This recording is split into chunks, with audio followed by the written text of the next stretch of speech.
The contract arrived on a Wednesday, which was the day Sarah Calloway had designated, sometime around the third month of barely surviving, as the universe's preferred day for delivering bad news. The envelope was slid under her apartment door sometime between 2 and 3 in the morning, which she knew because she'd been awake at 2, staring at the water stain on the ceiling that had been growing incrementally since October, and asleep by 3 in the fitful, disconnected way of people whose bodies had given up on proper rest, but hadn't yet given up entirely.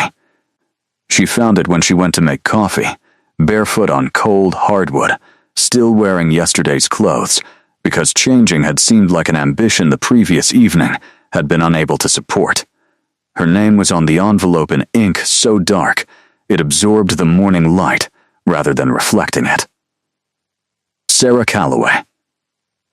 No return address. No postage. The handwriting was the kind that had been formed before typing existed, each letter deliberate and permanent, as if the person who'd written it had been taught that words put to paper were a form of commitment. The paper inside was heavy and cream-colored, and had no business being inside an envelope slid under the door of a woman who was 11 days from eviction. The letter was brief. She read it standing at the kitchen counter, with her coffee going cold beside her, reading it 3 times because the first 2 times her brain kept stalling at the part that couldn't be real. The offer was this: 1 month, 30 days of her time, her presence, her name on a marriage certificate. In exchange, all debts cleared. The eviction notice dissolved, her sister's medical treatment funded completely. Not the minimum, the full course, the kind that actually worked. $50,000 in addition, transferred on day 1 as a gesture of good faith. The marriage would be annulled on day 31. No contact required after. The word willing was used twice, which she noticed because legal language didn't repeat itself unless repetition was load-bearing. At the bottom, a name. Damon Voss. And a number. She put the letter down, picked up her coffee, which was cold, drank it anyway, because throwing away coffee was a habit she'd lost when money became something she counted rather than spent. She looked at the water stain on the ceiling. She thought about her sister Leah in a hospital bed, in the specific position of someone who has made peace with being in a hospital bed, the terrible efficiency of adapting to something that shouldn't be survivable. She thought about 11 days. She called the number. The voice that answered was low and even, with an accent that was precisely unplaceable, carrying traces of too many places to belong conclusively to any of them. He'd been expecting her call, not in the way people said that to seem prepared in the matter-of-fact way of someone for whom the outcome had been a reasonable probability rather than a surprise. She had one question before she'd consider anything else. Why her? A pause that wasn't hesitation, more like the pause of someone deciding how much truth was operationally useful.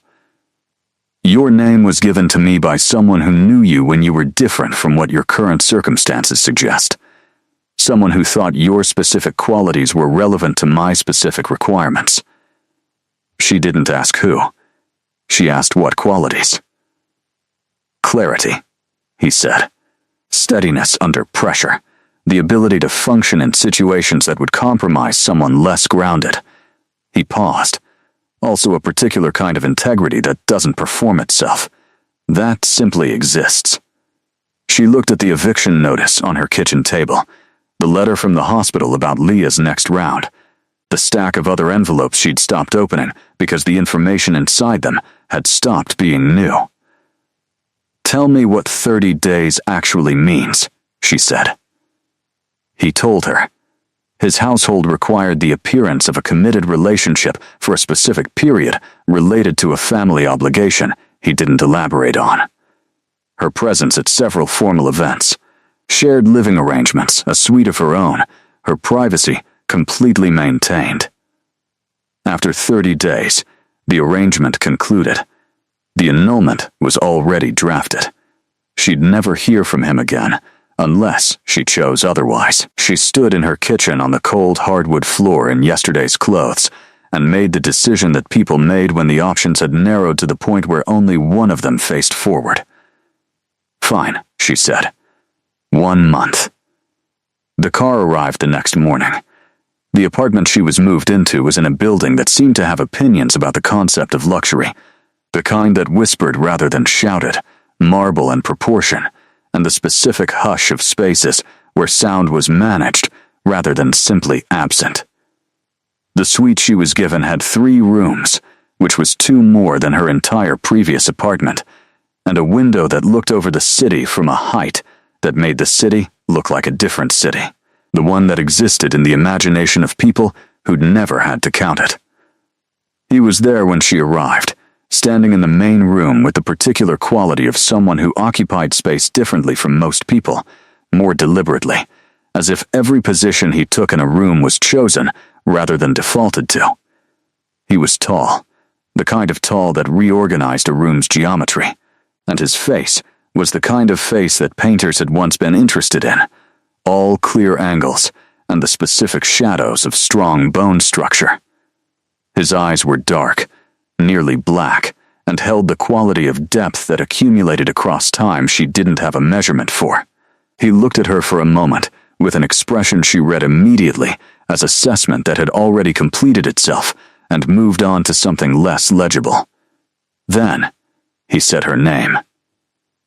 Sarah, not Miss Calloway, not a title of any professional kind, just her name, in the voice that had been low and even on the phone, and was the same in person.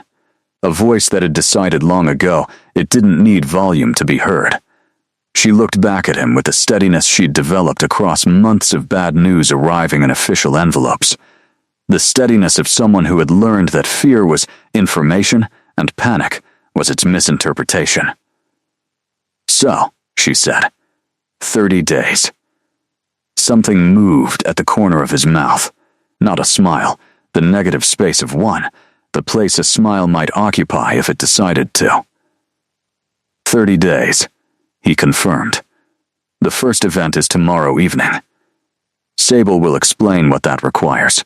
He indicated a woman who had appeared in the doorway, dark-haired and efficient, who had the manner of someone who had arranged impossible things so many times that the impossible was simply the category of things she handled. Sable explained.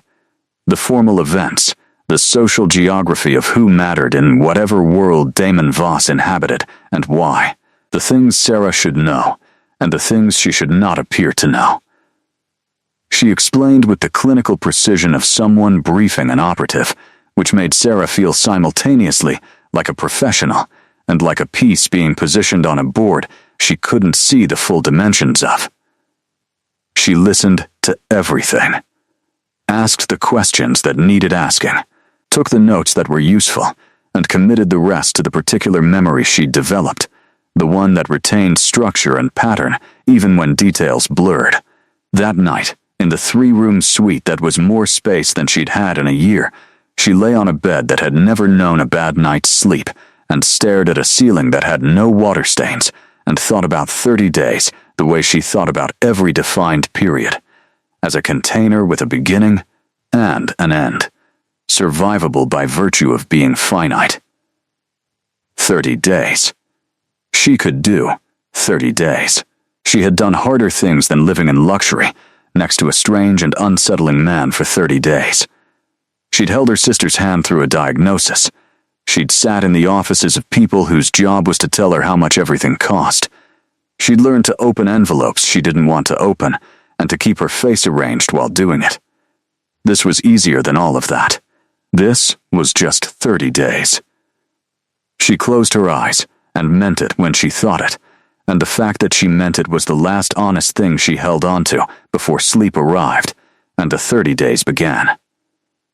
The first event was a dinner at a venue that seemed to have been built specifically to make people understand the distance between themselves and the people who ate there: regular crystal and dark wood, and the specific acoustics of a room where money was so established it had become atmospheric, present in the air the way humidity was present, affecting everything, noticed most by those who'd arrived from somewhere drier. Sarah wore what Sable had selected, a deep wine-red dress that was elegant in the specific way of things that didn't and she wore it the way she wore most things, like it was simply what she'd put on, and not a costume, which was rarer than it sounded in rooms like this one. Damon arrived at her suite at 7 precisely, knocked rather than announced himself through Sable, which she noticed, and when she opened the door he looked at her for exactly 1 moment, with an expression that had something in it she didn't have time to read, before it reorganized into the neutral composure he seemed to maintain as a default. They arrived at the dinner, and the room adjusted to his arrival in the way rooms adjusted to people who had occupied a certain kind of authority long enough that spaces responded to them the way weather responded to pressure systems. Eyes moved toward him without appearing to move. Conversations redistributed themselves. The particular social choreography of powerful people acknowledging more powerful people without performing the acknowledgement. She stayed at his side without crowding it, and watched the room with the attention she'd always brought to new environments, reading the dynamics and the subtext and the relationships between people that their formal behavior tried to conceal. She'd always been good at rooms, at understanding the real conversation underneath the conversation that was happening. A man approached, older, with the kind of authority that had stopped needing to prove itself so long ago it had become a natural feature. His name was Lucien Voss, and the family resemblance was in the bone structure, the same economy of movement. But where Damon's authority was contained, Lucien's spread. He looked at Sarah with the assessment of someone for whom this situation had specific stakes. "The new bride," Lucien said, in the tone of someone identifying something rather than greeting them. Damon's hand settled at the small of her back. The contact was light and completely deliberate, and she understood immediately that it was performance, which made it easier to register as information rather than sensation. "This is Sarah," Damon said. His voice carried its usual evenness with something underneath it she was beginning to learn to hear, a kind of compression. The sound of someone managing a great deal with economy. Lucien studied her. The quality of the study was the kind that was looking for weaknesses in the way of someone whose job had always involved finding them. "Where did you meet?" She answered before Damon could. "Through a mutual acquaintance," she said, with the ease of someone recounting something that was simply true, which was a skill she'd developed in professional contexts that had required discretion. He was very specific about what he needed. "I happen to meet all the requirements." Lucien looked at her for a moment. Something shifted, barely in his expression. Then, he looked at Damon. "She'll do," he said, in the way of someone meaning something larger than the words, which told her a great deal about what this dinner was actually for. When Lucien moved away, Damon's hand left her back. She felt the absence of it in the specific way of noticing something when it stops, a temperature change, rather than a presence. But she filed it without interpreting it, because interpretation required data she didn't yet have. "You did well," Damon said quietly, not looking at her, looking at the room with the specific surveillance quality of someone who was always tracking more variables than the immediate conversation. "I answered a question," Sarah said. "It wasn't hard. It was true." A pause. Then something in his profile shifted. Just slightly. That quality she'd noticed at the door, the one she didn't have time to read, passed through his expression and was gone. The dinner continued. She managed it the way she managed difficult rooms, with attention and economy, saying what was useful and nothing that wasn't. She watched the interactions between Damon and the various Voss family members who appeared across the evening, reading the dynamics with the same attention she'd given the room, and by the end of the first course, she had a preliminary map of something she'd call a family that had calcified into a power structure, where warmth had been replaced by function and affection by obligation. She thought about that on the car ride home.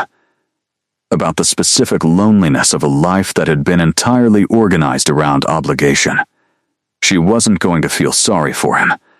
That was not what this was. This was 30 days of professional arrangement, and she was going to be professional, and then she was going to take the resources she'd been given and rebuild the life that had come apart. And she was going to do it without making the mistake of confusing proximity for connection. She was very clear about this. She was clear about this for approximately 4 more days. On the 5th day, she found him in the apartment's library at 2 a.m. She'd been unable to sleep, which was not unusual, her body still adjusting to the luxury of uninterrupted quiet after months of thin walls and street noise. The library was a room she'd claimed as hers, in the non-possessive way of someone who found rooms necessary. She discovered it on day 2. All dark shelves, and the particular silence of spaces full of books, and she'd started going there in the evenings, because thinking happened better for her in libraries, always had. She hadn't expected him to be there.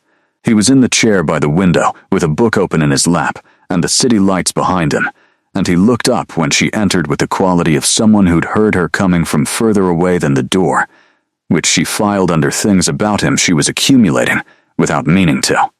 He looked different at 2 a.m. in the library, without the formal clothes and the managed composure of the public version.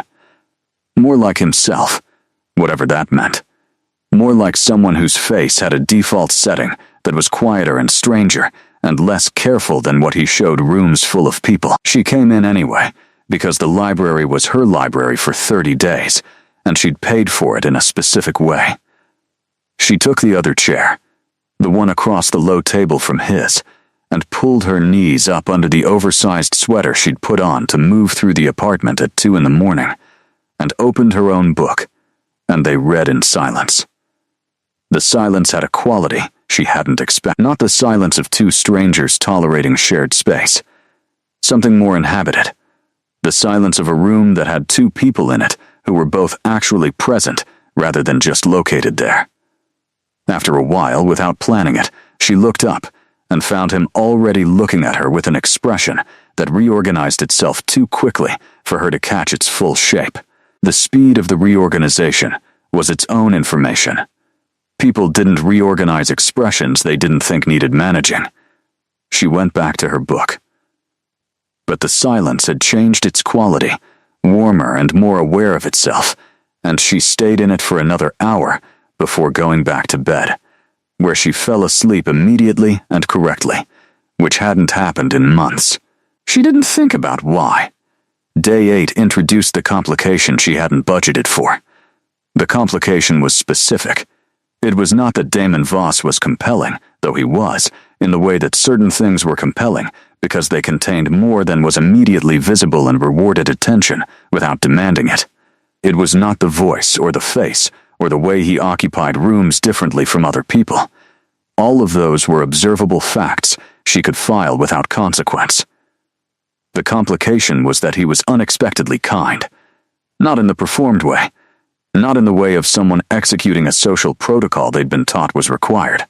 In the specific and surprising way of someone who noticed things and acted on what they noticed without making the noticing into a transaction. On day 6, she'd mentioned, in passing, during a brief logistical exchange about the following evening's event, that her sister's name was Leah. Just that, her name, in the context of a sentence about the medical funding that had been part of the arrangement. He'd said nothing. On day 8, a card appeared on the desk in the library with Leah's name on it, and inside were the words that someone had taken time to find. Not a form letter, not the language of an assistant delegating compassion. Actual words chosen for an actual person in an actual situation. Get better. Not because you have to. Because the world is more interesting with you in it. Sarah stood at the desk and read the card 3 times, and then very carefully did not think about it too hard, because thinking about it too hard led somewhere she'd drawn a clear line about not going. On day 9, he canceled a meeting, which Sable mentioned only because it affected an evening they'd planned to attend together, and when Sarah asked what had happened, Sable said simply that he'd taken a call from her sister's hospital and had wanted to speak with the treating physician directly. to ask questions, to understand the treatment fully. Sarah sat with this piece of information for an entire afternoon. On day 10, she asked him about it, directly, because she was the kind of person who asked direct questions about things she needed to understand. They were in the kitchen, which was the room where the formality tended to thin, because kitchens had that effect on people. The mundane business of coffee and morning light making performed distance harder to maintain. "You talked to Leah's doctor," she said. He was looking out the window at the morning city with his coffee. A pause. "Yes, why?" Another pause. The kind that was thought, rather than avoidance. "Because the information I'd received was general, and general information about someone's specific medical situation is the difference between understanding and having statistics." He turned slightly. "I prefer to understand things properly." She looked at him. He looked back. The morning light was doing something to the room that the evening light didn't, making things more visible rather than more atmospheric, and in that visibility, his expression was less managed than usual, showing the edges of something she was starting to be able to read. "You didn't have to do that," she said. "No." He agreed simply.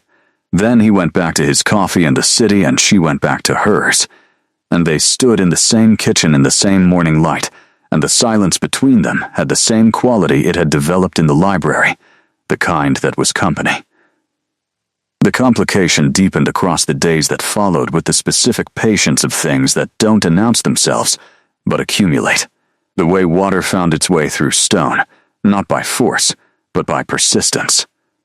Day 12, a formal luncheon where a woman with the specific cruelty of someone who had always had resources and had mistaken this for superiority, made a remark to Sarah about the suddenness of the marriage, delivered with a smile that had no warmth behind it. Before Sarah could respond, which she would have done precisely and without rancor because she'd had sufficient practice with this type of remark, Damon answered. His voice was the same low even register it always was. But the content of what he said was the specific kind of devastating that required no volume, only accuracy. The woman smiled differently afterward, less like a weapon, more like someone who'd been reminded that other people in the room were armed. Sarah didn't thank him. But that evening in the library, she told him about a time in her previous professional life when a different type of person had made a different type of remark, and she'd handled it herself, and she watched him listen with the full attention he brought to everything she said, not waiting for his turn, but actually receiving what she offered, and she thought about how rare that was, rarer than most of the things she'd been assuming were rare. Day 15 arrived, and Sarah did the arithmetic she'd been carefully not doing, which was that they were halfway. 15 days in, 15 days remaining. The container of the arrangement was half empty, or half full depending on how you looked at it, and she found, sitting with the arithmetic, that she didn't immediately know which way she was looking. This was new information. She sat with it in the library that evening and didn't share it with anyone, which was the right decision for several reasons, primarily the one where the person she most wanted to share it with was the person it was about. The library door opened. Damon came in with 2 cups of coffee and set one on the table beside her chair without asking if she wanted it, because he'd noticed by day 7 that she always wanted coffee in the evening and had started bringing it without ceremony. And she'd stopped noting this as significant, because noting things as significant led to the place she'd drawn a line about. She took the coffee. He sat in his chair. Outside the city did its nighttime things, and the library held them both in its particular silence, and she thought about 15 days remaining, and found that the thought had a weight she hadn't authorized it to have. "Tell me something true," she said. She hadn't planned to say it. It arrived fully formed from somewhere below the part of her that made plans. He looked at her over his cup. Something moved in his expression, not surprise exactly, more like the recognition of an unexpected turn in terrain he'd thought he knew the topography of. A long moment. Then, quietly, looking at the middle distance rather than at her. I haven't sat in this room with another person in a very long time. He paused. I'd forgotten what it was like to read in the same space as someone who was also actually reading, who wasn't waiting for something from me. The room was very quiet. Tell me something true, he said, the same register, quiet and without the pressure of expectation. She thought about what was true, the truest thing available in the specific moment. I stopped believing, about 6 months ago, that things were going to get better. She looked at the coffee cup. Not in a dramatic way, in the quieter way of someone who'd just updated their model of the situation based on available. She paused. I haven't updated it back yet. I keep meaning to. He looked at her with the expression that was his most honest, and that she'd been learning across 15 days, the way you learned the features of unfamiliar territory, one detail at a time, until you could navigate it. Something moved in it that she felt rather than saw. Update it, he quietly, and without any of the hollow reassurance of someone saying what the situation required. Just update it. The way of someone who was telling her something he had reason to believe was true. She held the coffee cup and looked at him, and the library held them both, and the city moved outside the window, and 15 days remained, and she thought. Update it. She thought. I might. Day 17 was the day she learned what he was. She'd been in the process of not knowing, not because the information wasn't there, but because the available data hadn't yet assembled itself into an unavoidable shape. The specific pallor that was not illness, the way the morning light seemed to negotiate with him rather than land on him the way it landed on other surfaces, the temperature of his hands on the one occasion they'd briefly touched, navigating a crowded corridor at an event, his hand at her elbow steering her clear of something she hadn't yet seen, his skin cool in a specific way that wasn't cold, but wasn't warm either. The way he knew things he shouldn't know, heard things from too far away, was simply aware of his environment with a comprehensiveness that exceeded what attention alone could explain. She'd been cataloging these things, and not yet completing the catalog. On day 17, the catalog completed itself. It happened in a moment that was almost mundane. She came into the library at an hour she didn't usually, midday, to retrieve a book she'd left, and found Damon there in the daylight reading, which she'd seen before, but on this day the light fell differently, through the window at an angle that revealed rather than concealed, and what she saw was the specific quality of his stillness, which was not the stillness of a person resting, but of something that could be still in a way no person could manage, the stillness of deep water or old stone. And she stood in the doorway and her catalog completed itself in the space of one breath. She came in. She sat down. She put the book she'd come for on the table in front of her and didn't open it, and looked at him across the room. He looked back. Something in his expression was the specific stillness of someone waiting to see which direction a thing was going to go. How old, she said. A pause that held a great deal. Then, with the evenness he brought to most things, very. She nodded. Then, is any of it dangerous? For me. The quality of his stillness changed. Something moved through it, something she read as having to do with the question itself, with the fact of it. No, he said. Not to you. Never to you. She sat with this. The library was bright in the midday light, full of the ordinary sounds of the city outside, and she was sitting across from someone who had been alive for longer than her entire conception of history, and she felt, unexpectedly, less afraid than she'd thought she would, less afraid than she'd been sitting in the offices of the people with the envelopes, less afraid than she'd been in the hospital waiting rooms. She thought about why, and the answer was already in the room, sitting across from her with that expression. And she didn't look at the answer directly, because looking directly at things you weren't ready for accelerated timelines you hadn't finished thinking about. Does it change things? He asked, carefully, The question of someone who had asked a version of it before and had learned that the answer required its own space. She thought about 15 days in the apartment, about the library and the coffee, and Leah's card, and the morning kitchen, and the things said at 2 a.m. that were true, because the hour made performing easier to set down. She thought about the specific shape of the past 17 days, which had stopped feeling like a container with a clear end and started feeling like a thing with its own logic and direction. It means I understand some things better, she said. Why the month has the structure it has, why the old laws or the family obligations or whatever the shape of it is, require what they require. He nodded once. It doesn't, she said, change anything that's been true already. Another pause.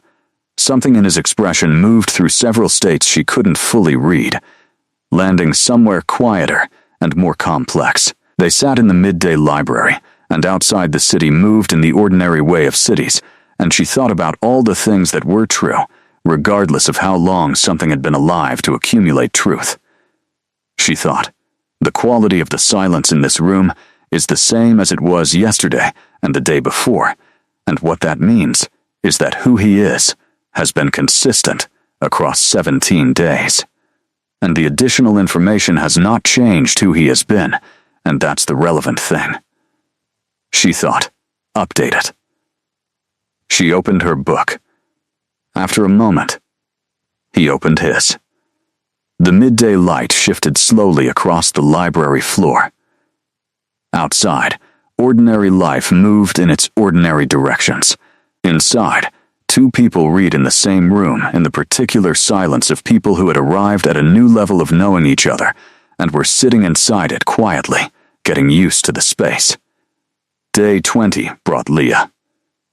Sarah's sister arrived in a car that Damon had arranged, because Leah's treatment had been restructured with the new funding and included a recovery period that required rest and care. And Damon had suggested, in the specific, understated way, he made suggestions that were actually generous decisions he'd already arranged. That the apartment had space, and Leah could recover better with her sister present than in a facility that was comfortable, but not a home. Leah arrived and immediately assessed every room, including Damon, with the particular evaluative attention of someone who had been through enough hard things that she no longer had patience for the surface of things, and went directly to the underneath. Leah was thinner than the last time Sarah had seen her in person, and brighter, the specific brightness of someone who had fought for something and was in the early stages of winning. She hugged Sarah in the way of sisters who have not touched each other in too long, substantive and slightly longer than necessary, and then she pulled back and looked at her face with the accuracy of someone who had been reading this specific face since childhood. "You look different," Leah said. "Rested," Sarah said. "Good food."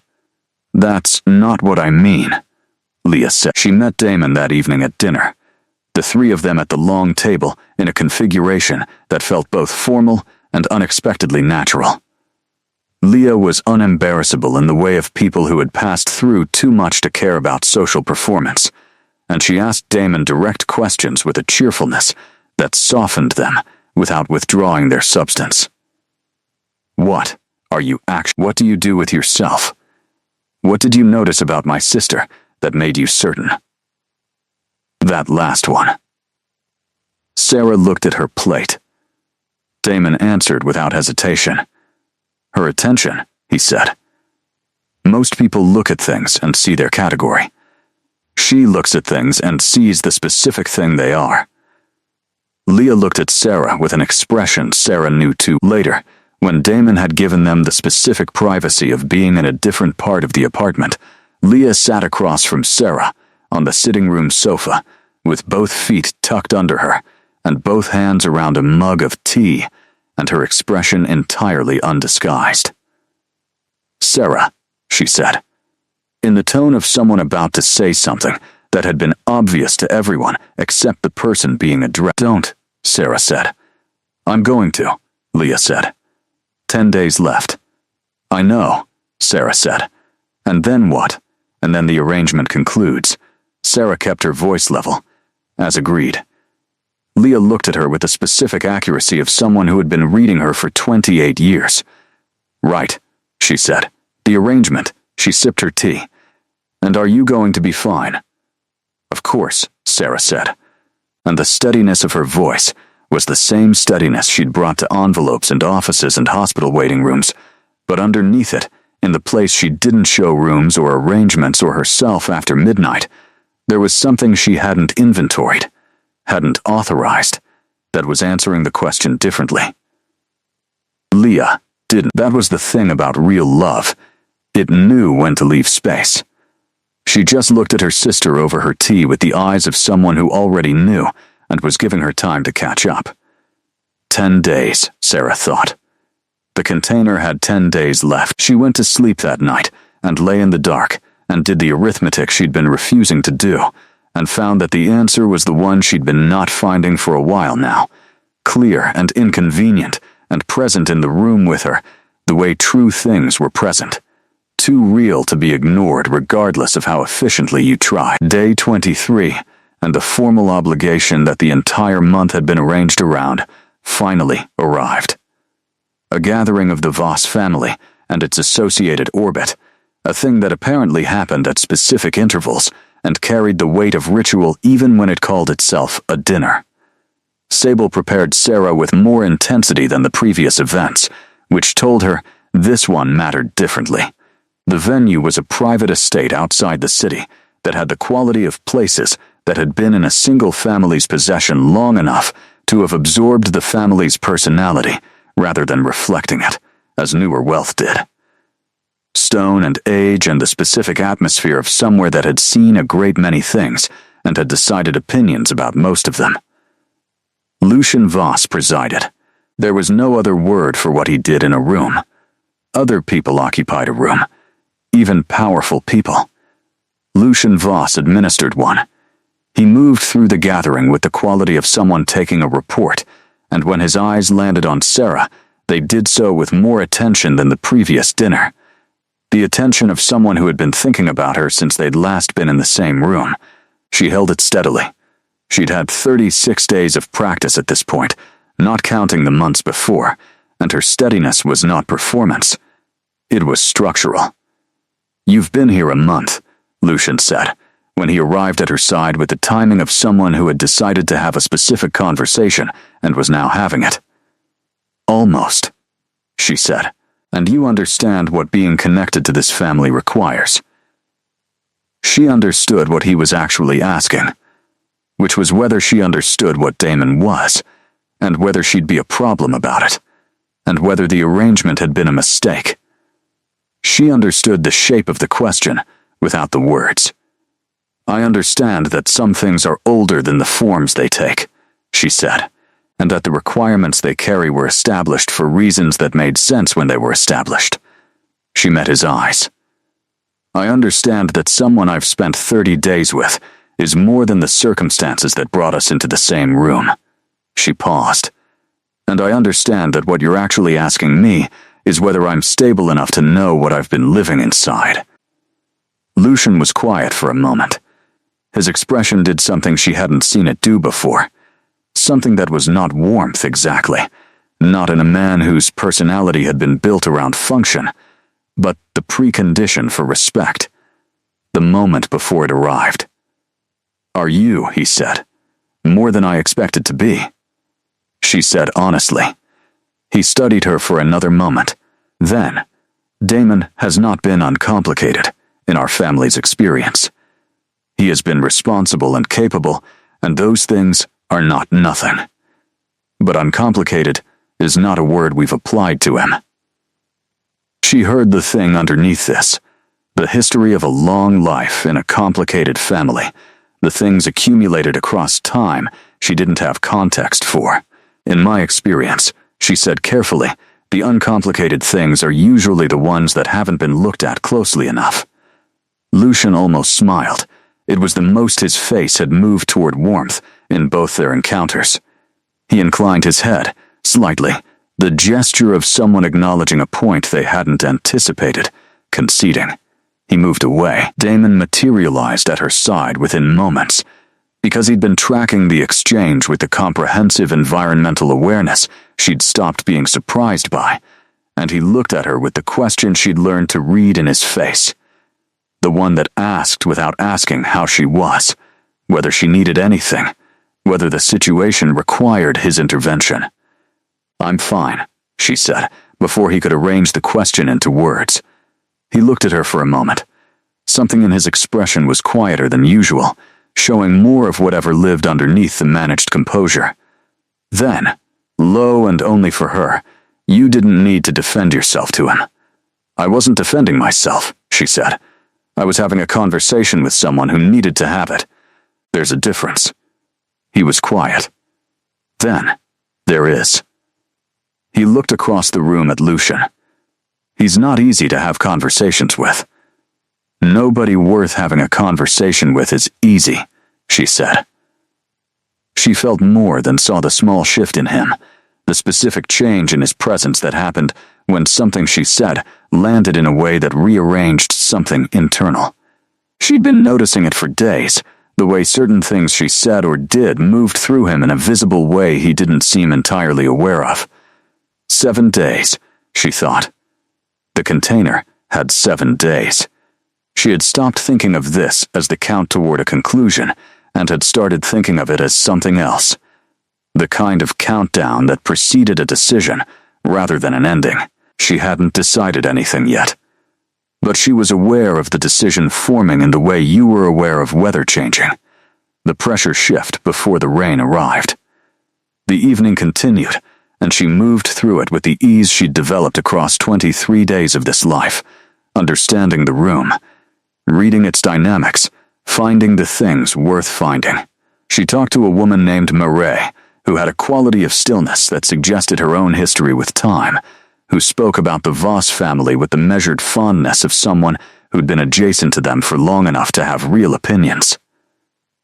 "She's different," Murray said at one point, quietly, looking across the room at Damon, who was in conversation with 2 men whose body language told a story about obligation and history. "He's been alone a very long time." She paused, not without company, without someone actually looking at him. Sarah held this. She looked across the room at Damon, at the specific quality of his presence in conversation, the contained authority, and underneath it the thing she'd been learning to read, the particular aloneness of someone who had occupied the same life for so long that they'd stopped expecting it to change. She thought about the library at 2 in the morning, about the coffee appearing on the table, about a card written for a woman he'd never met because someone he barely knew had mentioned her name once. Murray was watching her look. A small sound, knowing, and not unkind. 7 days is not very long, she said. No, Sarah agreed. It's not. Day 25 brought the conversation she'd been not having with herself. She had it in the room Leah was staying in, which had become the room where they talked the way they'd talked since childhood, without the formal architecture of important conversation, horizontally, in comfortable clothes, with the specific honesty that proximity and history enabled, and that Sarah rarely allowed herself elsewhere. Leah was propped against her pillows, looking better than she had 4 days ago, the treatment doing what the better funding had made possible, and she was watching her sister sit at the foot of the bed with the expression of someone who had been waiting for a particular conversation to arrive and was recognizing its approach. "You're going to leave in 5 days, Leah said. "That's the arrangement," Sarah said. "Right." Leah looked at the ceiling, then back, "and the arrangement is the relevant thing. It's what we agreed to." "People agree to things," Leah said, "and then they acquire more information, and sometimes the information changes what they would have agreed to if they'd had it at the start." She paused. "That's not a breach of contract. That's just being a person with a functioning brain." Sarah looked at her hands. "The things you were saying were the truest things available to you at the time," Leah continued. "You needed specific things. He was offering them. You agreed."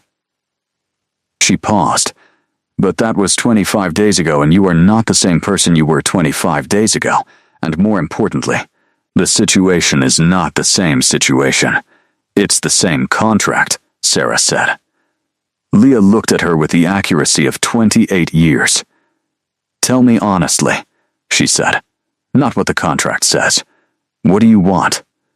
The question was simple, and the answer arrived immediately from the place below the part of her that made assessments and managed situations, and kept herself arranged.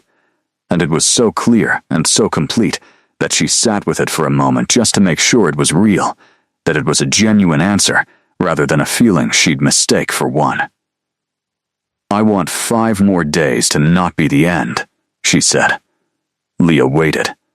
I want, she continued carefully, the specific thing that has been happening in that library and that kitchen and that apartment to be allowed to keep happening. She paused. I want to find out what it is. She looked at her sister. I don't know what that requires.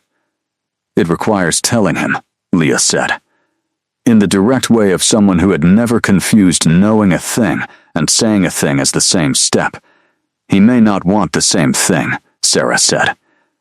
This was a real consideration, not a deflection. The arrangement had been his design and his terms, and she didn't know, with certainty, that the past 25 days had moved him in the direction they'd moved her. She'd read things in his expression and his attention, and the way the library had started to feel like a place they inhabited rather than shared. But reading and knowing were different. Leah looked at her with the expression that had preceded every important piece of sister advice in their shared history, the look that arrived just before the thing that was true. He arranged for me to be here, she said, in a building where he lives, where you're living. He arranged for the person who matters most to you to be nearby. She paused. People who are managing a transaction don't do that. People who are managing a transaction pay what they agreed to pay and maintain the appropriate distance. Sarah sat with this. He's not managing a transaction anymore, Leah said quietly. I don't think he has been for a while. She tilted her head. The question is whether you're going to make him say it first, or whether you're going to be the person who says the true thing to. Sarah looked at her sister, then at the window, then back. You're very annoying, she said. I know, Leah said, with the contentment of someone who had always found being right more satisfying than being comfortable. Sarah went to the library that evening. Damon was already there, which had stopped being a surprise across 25 days, and had started being something she noticed in the positive rather than the neutral. The way you noticed the presence of something that made a room better. He looked up when she came in. The expression that had started as unreadable on day 1 had become, across 25 days, something she could navigate with increasing confidence. She sat across from him. She put her book on the table and didn't open it. He waited. 5 days, she said. Yes, he agreed. She looked at him. He looked back with the full weight of his attention, which was not small. I want to ask you something, and I want you to answer it without managing the answer toward what you think the situation requires. Just the true thing. He was very still. Has the past 25 days been what you expected, she said, when you designed the arrangement? A long pause, the kind that was doing real work rather than creating effect. No, he said finally, not in any way that mattered. She held his gaze. What did it turn out to be instead? Another pause. This one longer. This one carrying the specific weight of a person deciding to put something down that they'd been carrying in a particular way for a long time. Something I didn't have a category for, he said, carefully.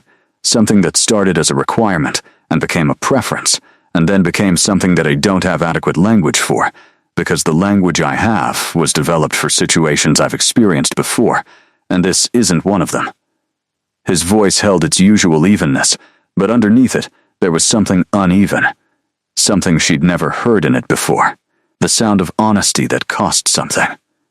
She paused. He paused. You are not what I brought here for 1 month. He looked at her with the expression that was his most unmanaged. You have become something I don't know how to file under a 30-day arrangement. The library was very quiet. She thought about 5 days. She thought about the decision that had been forming like weather, pressure building toward rain. Then I think, she said, that we need to reconsider the 30 days. Day 27, and she called the lawyer herself. Not because Damon had suggested it, not as a response to anything external. She called because she'd made a decision, and she was the kind of person who followed decisions with action rather than sitting inside them waiting for something to move. The lawyer, who was Damon's and professional and had handled stranger arrangements than this one, confirmed what she'd suspected, that the terms of the annulment were contingent on both parties, that mutual agreement to restructure the arrangement was within the original contract's provisions, and that yes, legally, there were options. She went to Damon with this information the same morning, finding him in the kitchen where their honest conversations seemed to gather the way significant conversations gathered in kitchens, the ordinary setting making the extraordinary things easier to say. I spoke with your lawyer, she said. He looked at her from the window where he was standing with his coffee. There are provisions for restructuring. He waited with the stillness she'd spent 27 days learning to read. She said, I'm not asking you to change what this is overnight. I'm not asking for something that sounds different from what it was and turns out to be the same thing. She looked at him steadily. I'm asking if you want to find out what this actually is, given the space to find out. He was quiet for long enough that she counted the seconds without meaning to. Then, what changed? I stopped managing the question, she said. She met his eyes. I've been managing a great many questions for a very long time, and I got very good at it, and it's a useful skill in most situations. She paused. This stopped being most situations a while ago. Something moved through his expression. She watched it arrive and settle. He put his coffee down on the counter and turned fully toward her, which was the physical version of the same thing, stopping managing the angle. What you're describing, he said carefully, is trusting something that didn't begin with trust. It began with necessity, she said, which is where most of the real things begin. She paused. I'm not asking you to forget how it started. I'm asking if you're willing to let it be something that started in one place and arrived somewhere else. He crossed the kitchen. He'd never moved toward her with intention before, not without the context of an event or a social navigation that provided cover for the movement. He moved toward her now without cover, just the intention itself, and stopped close enough that the space between them was a choice rather than a default. Sarah, he said, her name and his voice with the specific quality it had started to have, not information but something more like acknowledgement, as if the name itself meant something additional. She looked up at him with the steadiness that had never been performed, and that had started, she realized, as a mechanism and had become something else. Something that was simply who she was in proximity to this specific person. I want, he said, to find out what this is. He said it the way he said true things, with the full weight of having thought about it and arrived at it, rather than reaching for what the moment requested. I have wanted that for longer than I made the question available to be asked.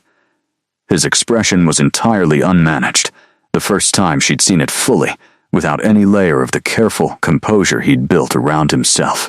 What I should tell you is that I don't know how this works. I have managed my life and my obligations for a very long time, and I know how to do that well. He paused. This is not management. Good, she said. I've had enough of management. He did something she hadn't seen him do before. He reached out and took her hand, both of them still standing in the morning kitchen in the ordinary light, and he held it the way of someone making a decision rather than executing one, the full weight of it present in the gesture. She held his hand back. 3 days remained on the contract. They felt, for the first time, like something to move toward rather than count down from. The shift in the apartment across those final days was the shift that happened when something that had been contained was allowed to be its actual size. Not dramatic, not declarative, simply real in the way that real things were real, present in the ordinary moments that accumulated into the shape of a life. Breakfast became the three of them, Damon and Sarah and Leah, the table loud with Leah's specific enthusiasm for everything, which was a quality that had survived her illness more intact than the illness had expected, and Damon's careful responses that grew, across the 3 days, less careful, more actual. She watched him learn to be in a family-shaped thing, the adjustments of someone who had spent a great deal of time alone, learning the grammar of not being alone. She watched Leah decide she approved with the specific decisiveness of someone for whom approval was not given lightly, but, once given, was absolute. The nights in the library continued. But they were different nights now. The chairs were closer.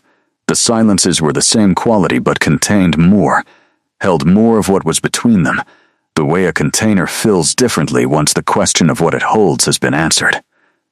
He told her things about the span of what he'd seen, and the specific strangeness of living long enough that history stopped being abstract and became personal.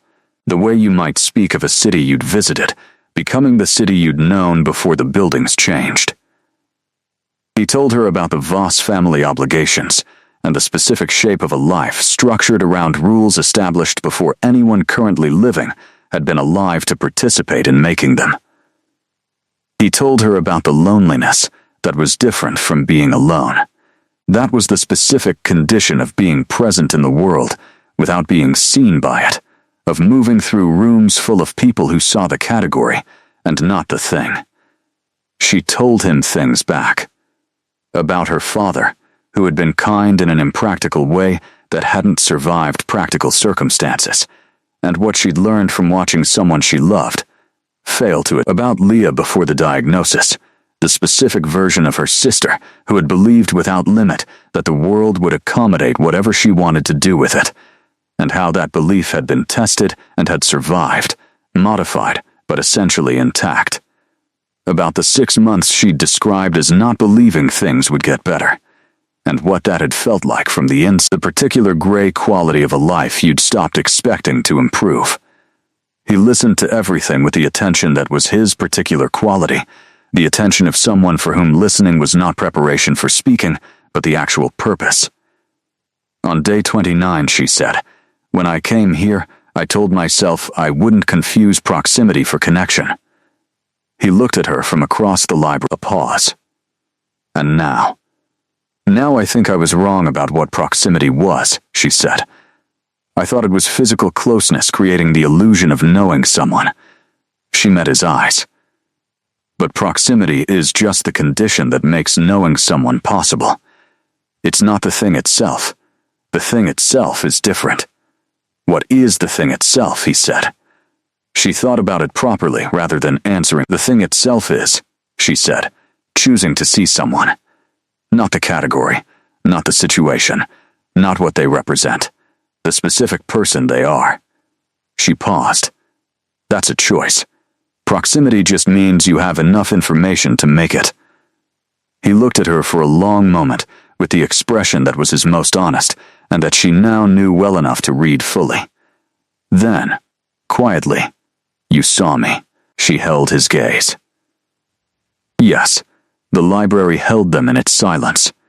Outside the city, did its ordinary eternal things. Tomorrow was day 30. Day 30 arrived with the specific quality of mornings that know they are significant. The light came through the windows in the same way it always came through the windows. The city outside moved in its usual patterns. The apartment had the same sounds and the same air and the same sourceless warmth that expensive buildings maintained regardless of season. Everything was the same, and the day itself was entirely different.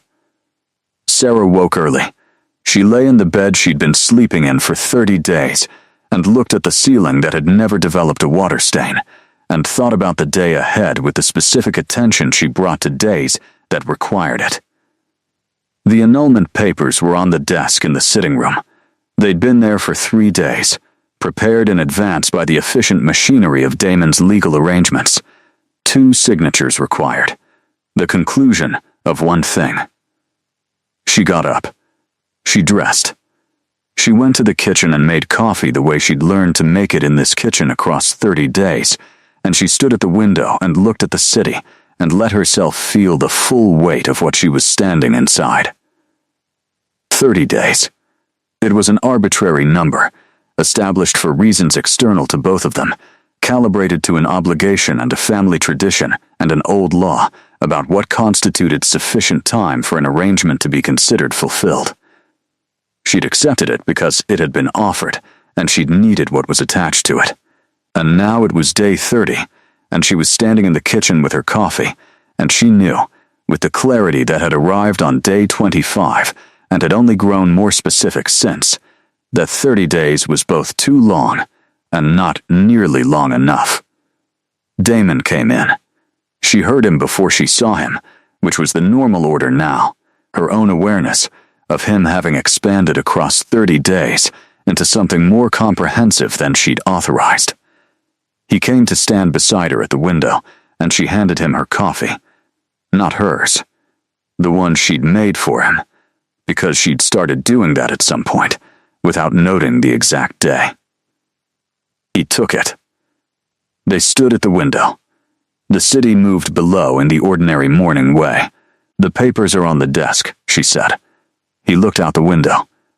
"Yes, I looked at them this morning," she said. She kept her voice level the way she kept everything level, from practice rather than absence of feeling. "I thought about signing them." He was very still. "The thing is," she continued, "that they require me to attest that the arrangement has concluded." She paused, and I don't think it has. She looked at him rather than the city. "I think it changed into something that isn't the arrangement anymore. Sometime between day 1 and day 30, it became something that doesn't have a conclusion because it's not the kind of thing that concludes." She met his eyes, and I don't want to sign a document that says otherwise. He turned from the window to face her fully.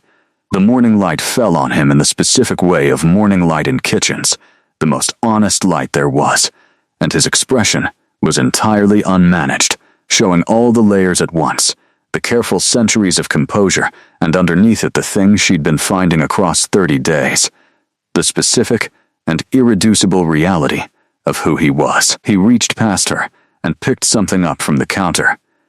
She realized he'd had the annulment papers with him, had brought them into the kitchen, had been carrying them in the specific way of someone who had already decided something and was arriving at the moment of the decision. She watched him. He held the papers in both hands, looking at them for one moment with the full weight of everything they represented. Then, with a quiet and complete deliberateness that was entirely characteristic of how he did every significant thing, he tore them in half. Then in half again. Then he put the pieces on the counter in a small pile that contained the conclusion he'd decided not to conclude. She looked at the pieces. Then, at him, something moved through her chest, large and warm and without a precise name, the specific feeling of a thing you'd hoped for arriving exactly as you'd hoped. He said, "I need to tell you something."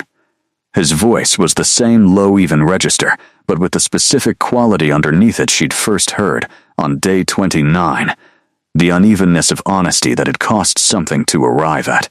He said, "I designed this arrangement with the intention of keeping appropriate distance. I was very clear with myself about what it was and what it wasn't. The conditions were practical, and the outcome was defined." She waited, he said, "and then you came in and sat across from me in the library and read your book, and were entirely yourself, and I found that appropriate distance was not something I was able to maintain with any real conviction past approximately day 7.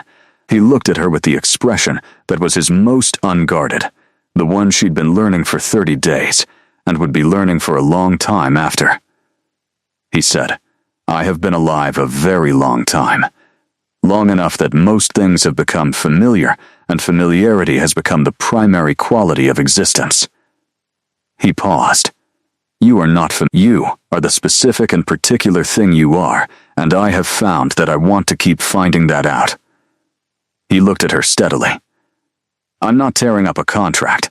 I'm telling you that the contract was never the relevant thing, once I understood what the relevant thing was. The kitchen was warm and bright, and the city moved below the window in its ordinary direction. She thought about a woman 11 days from eviction standing in a kitchen with yesterday's clothes on, holding a letter written in ink that pressed into paper like a claim. She thought about the specific arithmetic of desperation and how it sometimes led. By routes you couldn't have designed, somewhere you couldn't have imagined. She thought. Update it. She thought.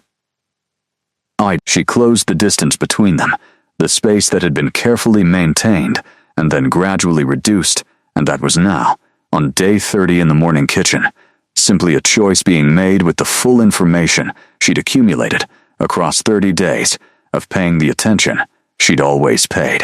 His hands found her face with the careful tenderness of someone handling something they'd already decided was irreplaceable. She put her hands over his and held them there, his cool, specific hands and her warm ones together, morning light on both of them, the small pile of torn paper on the counter behind her, and she thought that this was the kind of beginning that looked like an ending if you only saw the surface of it. It was not an ending. She tilted her face up toward his, and the distance closed entirely, and he kissed her the way he did everything that mattered, with his full attention and nothing withheld, and she kissed him back with 30 days of accumulated truth, and outside the city moved in its ordinary morning way, entirely indifferent to the extraordinary thing happening in a kitchen above it. The arrangement had concluded. Something else had begun. The weeks after day 30 had a different quality from the weeks before. The container had been removed, and what remained was what had always been inside it, larger than the container had suggested, more complex, more alive. She stayed. Not in the way of someone who had nowhere else to go. The arrangement had given her somewhere else to go. A new apartment funded, a life rebuilt, the practical things restored. She stayed because leaving was the thing that no longer made sense, that required her to look away from what was true, and she'd spent enough of her life looking away from true things because they were inconvenient that she'd developed a principled objection to the practice.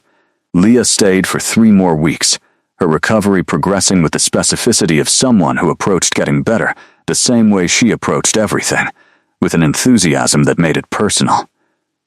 She and Damon developed something that looked from the outside like bickering, and was from the inside, Sarah could see, the beginning of a genuine fondness.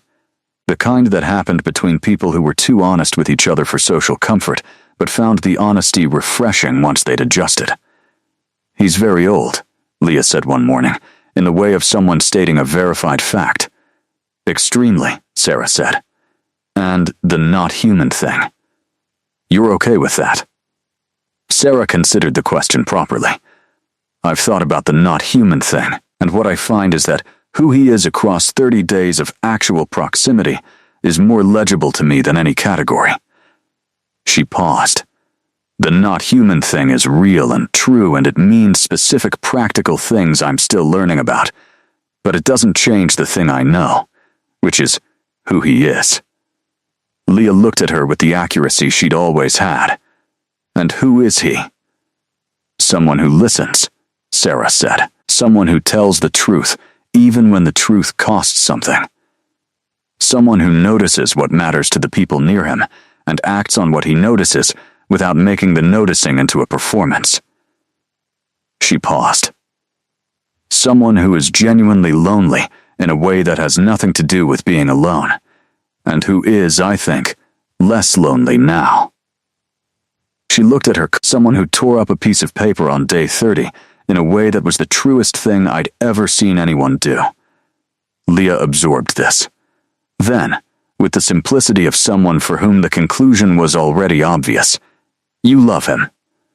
The word arrived in the room with the weight of true things, the specific gravity of something that had been true before it was named. Sarah sat. Let it be as large as it was. Yes, she said. I think I do. Leah nodded once with the satisfaction of someone whose assessment had been confirmed. Good, she said. He looks at you like someone who has been looking for something for a very long time and has recently found it and is still slightly astonished that he found it. She thought about this later, thought about being looked at that way, and what it meant after months of being reduced to statistics and debts and failures, after years of managing everything alone in the specific efficiency of someone who'd never been given the option of being otherwise.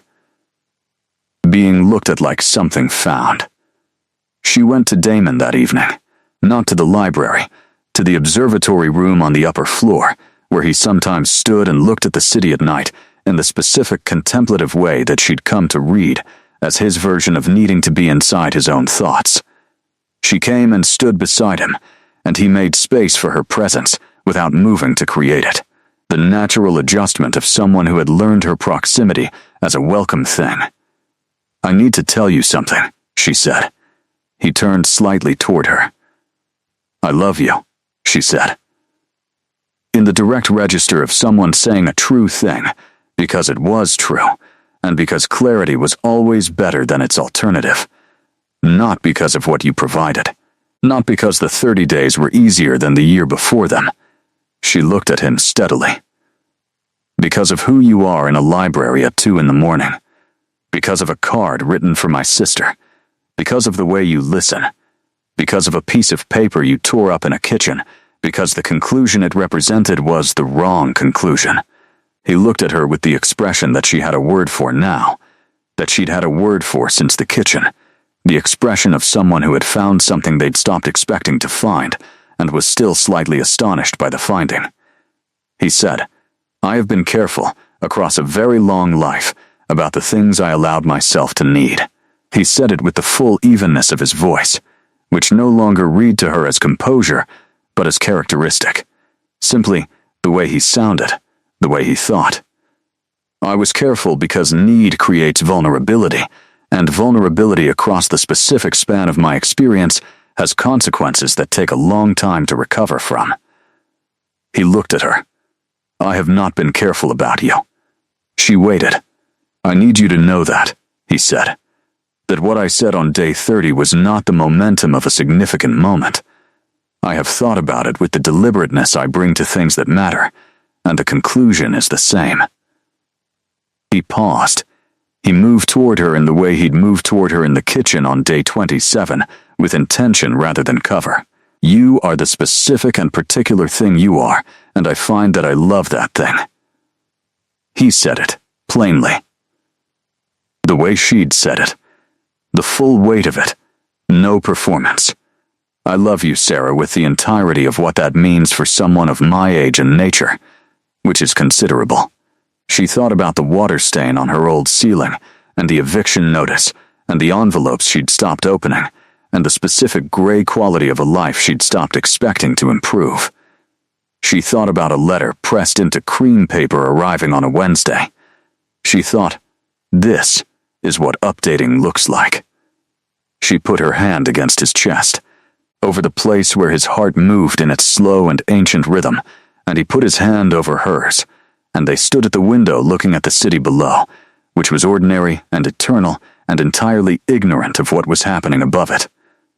The shape of the life that followed was unlike anything she'd planned in the planning stages of her previous life, which had involved specific and modest ambitions about stability and sufficiency and keeping her sister alive and solvent. Those ambitions had been achieved and exceeded and had turned out to be the floor rather than the ceiling, the starting point of something she hadn't had the imagination for, when imagination was a luxury she couldn't afford. She worked, not because she needed to, the resources were no longer a question, but because work was how she thought, how she located herself in the world, the structure that made the rest of it navigable. She went back to the field she'd been building a career in before the bad year had interrupted it. Research and consulting, the kind of work that required exactly the quality of attention she'd always had, and that rewarded it, without apology. Damon's world opened to her in layers. The Voss family with its age and its obligations, and the specific social complexity of people who had been in proximity to extraordinary things long enough to have complicated relationships with them. She came to understand Lucian across several more dinners, the specific architecture of a man who had built himself around function, because everything else had been taken from him long enough ago that function had become identity. She found, in the architecture, something she recognized. She found others, too. People adjacent to Damon's world who had their own versions of the complexity, the various ways of being in proximity to something old and strange and finding accommodation with it. Some had found peace. Some had not. The difference, she noted, was usually not the accommodation itself, but the terms on which it had been made, whether it had been chosen or simply defaulted into. She'd chosen. Every time she looked at the pile of torn paper she'd kept, for reasons she didn't analyze too carefully, on the desk in the sitting room, she remembered that she'd chosen. Leah came back to the city permanently once her recovery was complete. She got a job and an apartment, and the kind of life that looked from the outside like starting over and felt from the inside like continuing, which was the better version of the two. She came to dinner weekly, which had become the thing that happened on Thursdays, and she brought a growing collection of opinions about everything, including Damon, who had developed the specific affection of someone who had been disarmed by a person's refusal to be managed, and found it, ultimately, admirable. "You're less careful than you were," Leah told him one Thursday over dinner. He considered this with the deliberateness he brought to everything. "Yes," he said, "by design." "Good," Leah said. "Careful people are exhausting over the long term." She looked at Sarah. "Tell him he's allowed to be funny." "He's allowed to be funny," Sarah said. "He's already funny," Damon said. "He just makes you find it yourself." Leah pointed at him. "That was funny," she said. More of that. The apartment had become, across the months, something that felt less like the luxury it technically was, and more like the specific thing a home was. The place that held the shape of your life and knew you by the way you moved through it. She had her books in the library, integrated now with his across decades and centuries of acquisition, hers new-spined and his variously worn. She had her corner of the kitchen window where she stood in the mornings. She had the specific silences she'd learned in this apartment, each one different, each one familiar. She learned about his life, the breadth of it, the particular strangeness of a history that was personal rather than academic. He told her things slowly, in the way he did everything that mattered, with deliberateness and attention to what she was receiving and how. He told her about cities he'd known before their current shapes, about people he'd been adjacent to, whose names had become the kind of names that appeared in the books on his shelves. He told her about loss, and about the specific endurance required of a life that outlasted most of what it loved. He didn't tell it as tragedy, which she noted and respected. He told it as information, the way of someone who had processed a great deal and arrived at understanding without requiring her to help carry the weight. She told him about her father in more detail, the full version rather than the abbreviated one, the specific sadness of watching someone you loved fail to adapt and knowing there was nothing you could do to adapt for them. She told him about the job she'd had before the bad year, what she'd been building, what the interruption had cost beyond the practical things. She told him about the 6 months of gray, with more detail than she'd given Leah, the specific texture of a period when you'd stopped believing in the forward direction of your own life. He listened to all of it, received it with the full attention that was his particular and irreplaceable quality. And what she found, giving those pieces to someone who listened the way he listened, was that they changed shape in the telling, became things that had happened rather than things that defined. The difference between past tense and present tense, which had always been a grammatical distinction, revealed itself as a lived one. One evening, deep in the winter months, she was in the library with a book she wasn't reading, and he was across from her in the chair that had become his chair, and she thought about day 5. The first night in the library. 2 people in 2 chairs not talking, and how much the silence in the same room between the same chairs had accumulated across all the evenings since. "I want to ask you something," she said. He looked up. "The arrangement," she said, "when you designed it, the 1-month structure. Did you think," she paused, choosing the question precisely, "did you believe it was going to be what you said it was? 30 days, conclusion, no contact." He held her gaze, a long pause. "No," he said finally, "not entirely." He looked at the book in his lap without seeing it. "I told myself that I was being practical, that the family obligation required what it required, and I was managing it efficiently, and the terms were clear and appropriate." He looked at her. "But I chose very carefully." He paused.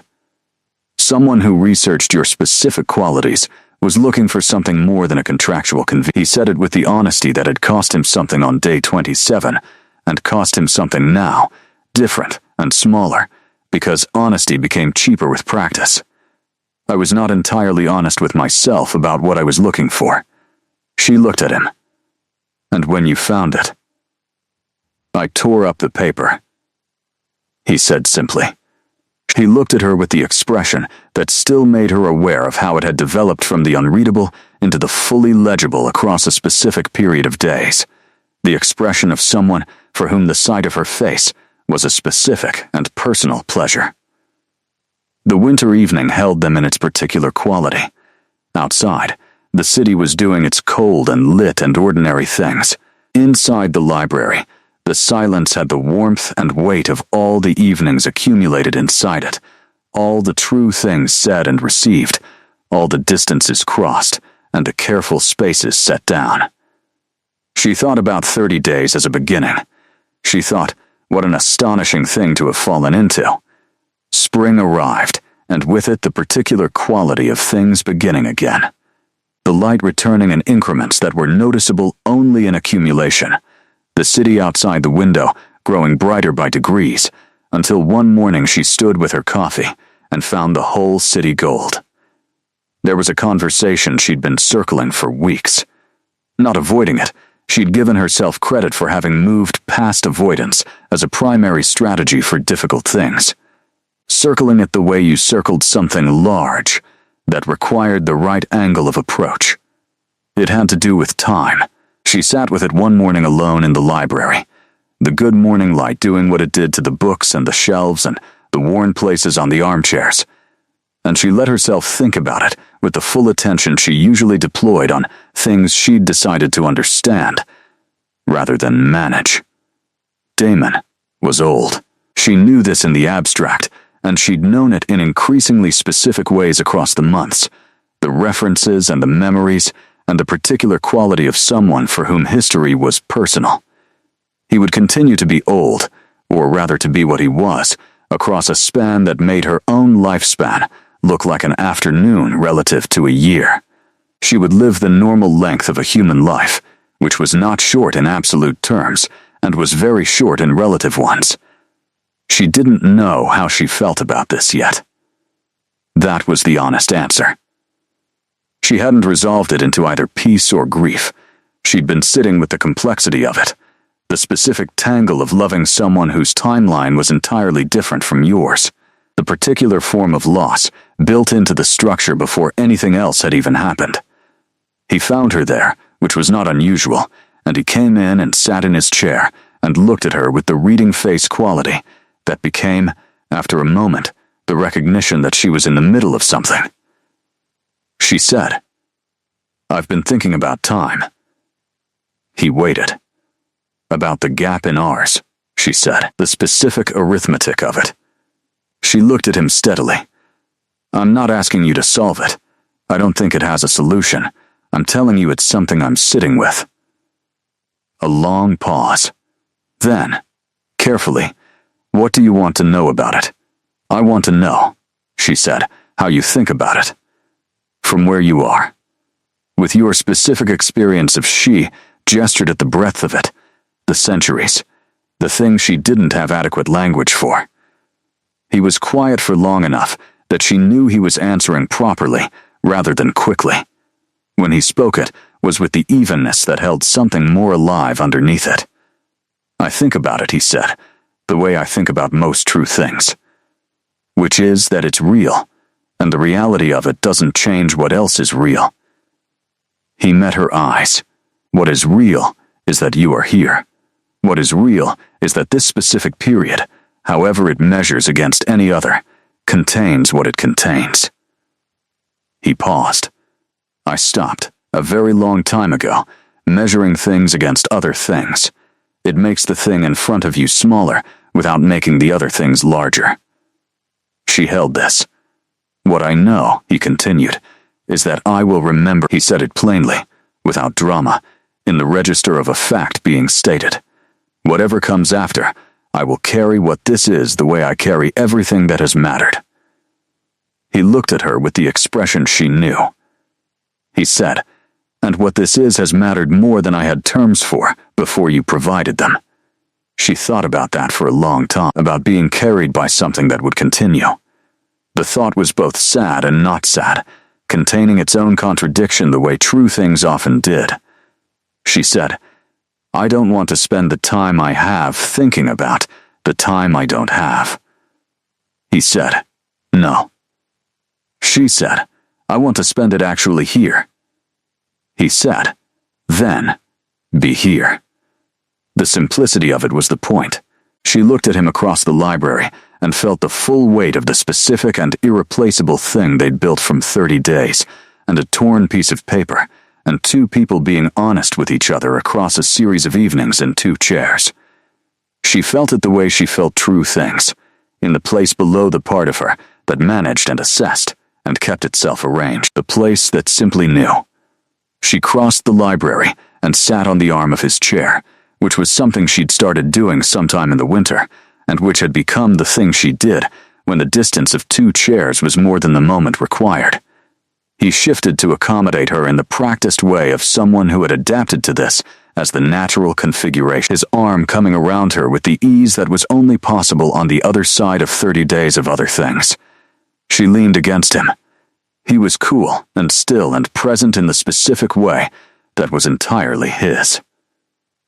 Outside the library, the spring morning was doing its gold and ordinary things. Below the window, the city moved in its eternal directions. In the room that held all their evenings, the silence was warm and full and known. She thought about a Tuesday letter, and a Wednesday night, and a car, and a contract, and a morning kitchen, and the specific sound of paper tearing into a conclusion that was actually a beginning. She thought about all the things that had looked like endings, and had turned out to be the first day of something that didn't have a name yet. She thought, "This is what updated looks like. This, specifically, this room, and this chair, and this arm, and this particular and irreplaceable person beside her in the morning light." She said, "I want to learn the old language, the one from the books in the lower shelves." He looked at her with the expression, the one she'd learned from unreadable to fully fluent across a remarkable and specific period of days, the one that was his most honest face, the most him. He said, "It takes a very long time to learn properly." "Good," she said. She settled against him more fully. She looked at the books and the light and the spring morning. She felt him settle too, the particular quality of someone who has found the place they were moving toward and arrived. "Good," she said again. "Quieter. We have the time." And they did. Not the same quantity, not the same kind, but the time they had, which was the only kind that was real, which was the only kind that had ever been relevant. She stayed in the chair beside him, and the morning moved through the room, and the city moved below, and the spring did what springs did, patient and incremental and indifferent to anything except the forward direction. And 2 people who had found each other inside a 30-day container and had torn up the conclusion sat together in a library that held all their evenings and began the next thing, which was simply more More mornings and more evenings and more silences with all their different qualities and more true things said in the register of people who had learned that truth between them was the best language available and the one they'd keep speaking. More of this. Which was, it turned out, entirely enough.